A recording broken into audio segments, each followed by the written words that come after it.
Cyclones, floods, drought, wildfires. These disasters are taking place all around the world, at this very moment, in fact. There's a cyclone battering the US territory of Guam in the Pacific Ocean, floods in Spain and Afghanistan, drought in the Horn of Africa, wildfires in Canada. All of this is happening as we speak. These extreme weather events are leaving behind a trail of destruction, and the results are catastrophic, both on people and the economy. The World Meteorological Organization has come out with a report. It details the impact of extreme weather over a 50-year period. The death toll is over 2 million. More than 2 million people were killed due to extreme weather events in the last 50 years. Over 90% of these deaths took place in developing countries. The economic losses are worth over $4 trillion. Our next report brings you the details.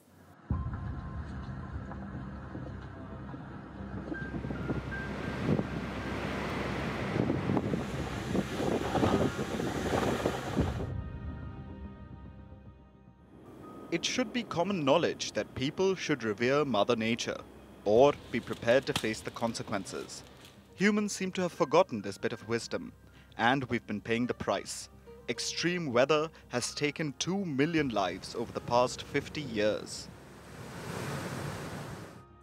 This is according to a report from the World Meteorological Organization, or WMO. 2 million people have been killed due to extreme weather between 1970 and 2021. And remember, this is just extreme weather, like cyclones, floods and droughts.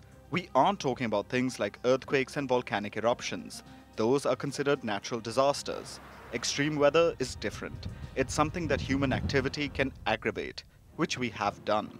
Since we keep burning fossil fuels and releasing greenhouse gases, this makes extreme weather events more frequent and more calamitous.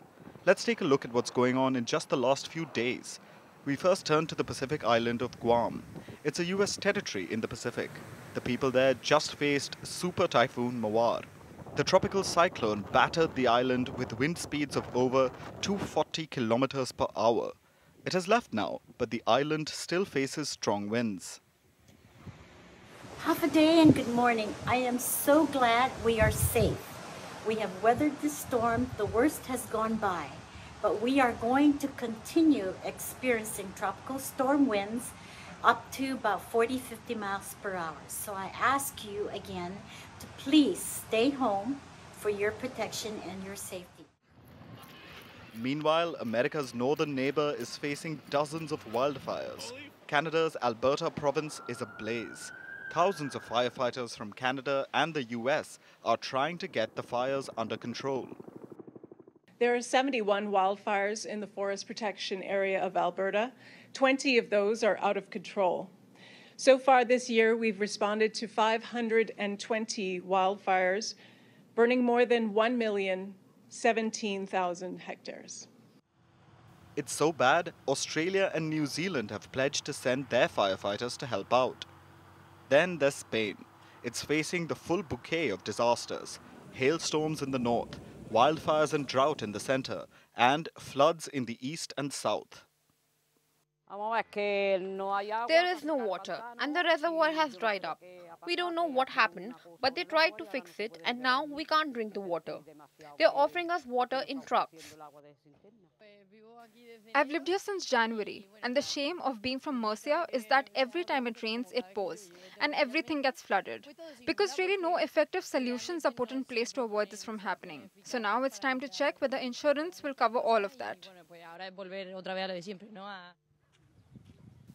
Afghanistan has to deal with extreme weather along with everything else it's going through. At 12:30 during the day, there were a lot of floods. All the villages were flooded and 12 villages are completely destroyed. We have 4 deaths, we have 1 wounded, and we have faced a lot of damages. And we expect our government to reach out to us to support us. You'll notice how the developed nations were talking about economic damages. The Afghan person spoke of deaths. That contrast is highlighted in the WMO report. Over 90% of the deaths from extreme weather events impact developing countries. Asia and Africa are particularly vulnerable. Extreme weather has killed over 500,000 people in Bangladesh alone. The country regularly faces cyclones and floods. Then there's the Horn of Africa region. Droughts killed over 500,000 people in just Ethiopia, Sudan and Somalia between 1970 and 2021. And another drought is currently underway. The world knows this, but it isn't doing enough. Crisis atop of crisis is threatening the lives and livelihoods of millions across the Horn of Africa. The longest drought on record. Mass displacement after years of conflict and insecurity. Skyrocketing food prices.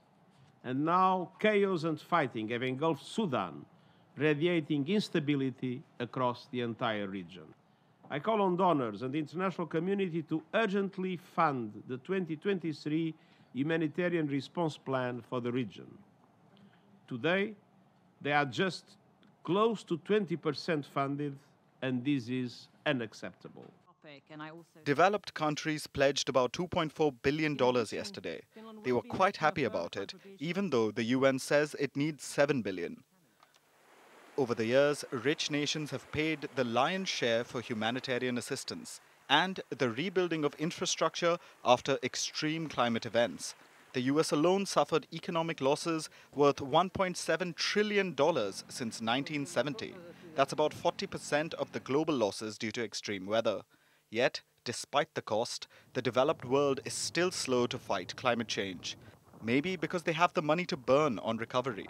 The developing world, however, does not have that money. And it pays for the insults to Mother Nature with innocent lives.